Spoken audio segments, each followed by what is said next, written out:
கிறிஸ்தவ ஜீவிதம் சிலுவை சுமந்து ஓடுகிற ஜீவிதம், பாடுகள் நிறைந்த ஜீவிதம். இன்று அநேகர் அதி சீக்கிரத்தில் நீங்கிவிடும் இந்த லேசான பாடுகளை சகிக்க மனதில்லாமல் உலக ஆடம்பரங்கள், சுகங்கள் மற்றும் செழிப்பை நாடி ஓடுகிறார்கள். லோத்து வாக்குத்தத்தத்தை விட்டு செழிப்பை நாடி ஓடினான். ஒரு முறை சிறைபிடிக்கப்பட்டு ஆபிரகாமை கொண்டு காப்பாற்றப்பட்டும் மீண்டும் அதே செழிப்பை தான் நாடி ஓடினான். இரண்டாம் முறையும் தேவதூதரை கொண்டு காப்பாற்றப்பட்டு மலைக்கு ஓடி போக கட்டளை பெற்றும் முடியாது என்று தன் விருப்பப்படி இடத்தை தேர்வு செய்தான். சந்ததி சாபமானது. நகோமியும் அப்பத்தின் வீடாகிய பெத்லகேமில் பஞ்சம் வந்த போது செழிப்பை நோக்கி ஓடினாள். செழிப்பு இருந்தது, ஆனால் கணவனை இழந்தாள். மீண்டும் எச்சரிப்பை அல்ல தட்டினாள். 2 மகன்களையும் இழந்தாள். இப்போது திரும்பி வருகிறாள். தேவன் அவளுக்கு துணையாக ரூத்தை கொடுத்து போவாசின் கண்களில் கிருபையை கொடுத்து மீண்டும் அவள் வாழ்க்கையை கட்டினார். இன்று செழிப்பை தேடி ஓடி உங்களுடைய வாழ்க்கை மாறாவின் தண்ணீரை போல கசப்பாக காணப்படலாம். இப்போது மனம் திரும்பினால் கசந்த வாழ்க்கையை மதுரமாக்கும் ஒரு ரகசிய கொப்பை தேவன் உங்கள் அருகில் வைத்திருக்கிறார்.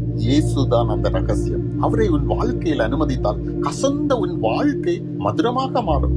உலகில் சரீர பாடுகள் உன் ஆத்மாவை துக்கப்படுத்தாது, உன் சந்தோஷம் குறையாது. நகோமியை போல அர்ப்பணத்தோடு திரும்பி வா. இயேசு அண்டை வா. லோத்தை போல சொந்த தேர்வு செய்து சாபமான சந்ததி ஆகிவிடாதே. தேவ எச்சரிப்பை அல்ல தட்டாதே. இயேசு அழைக்கிறார், திரும்பி வா. உலக சுகபோகங்கள், மோகங்கள் ஆகிய தூசியை உதறிவிட்டு எழும்பு. பூமியில் கொஞ்சம் காலம் இயேசுக்காக பாடுகள் அனுபவித்தால் நித்தியமாக பரலோகில் மகிழ்ச்சியாக வாழலாம். பூமியில் சுகபோகங்களையும் சிற்றின்பங்களையும் நாடினால் பின்னர் நித்தியமாக நரக ஆக்கினை அனுபவிக்க வேண்டி வரும். நான் என்ன செய்ய நீர் சித்தமாயிருக்கிறீர் என்று கேட்ட பவுலுக்கு தேவன் காண்பித்தது இந்த உலகத்தில் இயேசுவின் நாமத்திற்காக எத்தனை பாடுகள் அனுபவிக்க வேண்டும் என்பதுதான். அவன் ராஜாக்களுக்கும் புறஜாதிகளுக்கும் சுவிசேஷத்தை அறிவிக்க தேவன் தெரிந்து கொண்ட பாத்திரம்தான். ஆனால் அதை கட்டுகள் மத்தியிலும், அடிகள் மத்தியிலும், பாடுகள் மத்தியிலும் தான் நிறைவேற்ற வேண்டியிருந்தது. அந்த பாடுகள் அவனுக்கு ஜீவ கிரீடத்தை பெற்று தந்தது. பிரியமானவர்களை, உங்கள் சொந்த தேர்வுகளை தவிர்த்து அவர் காண்பிக்கும் பாதையில் ஓடுங்கள்.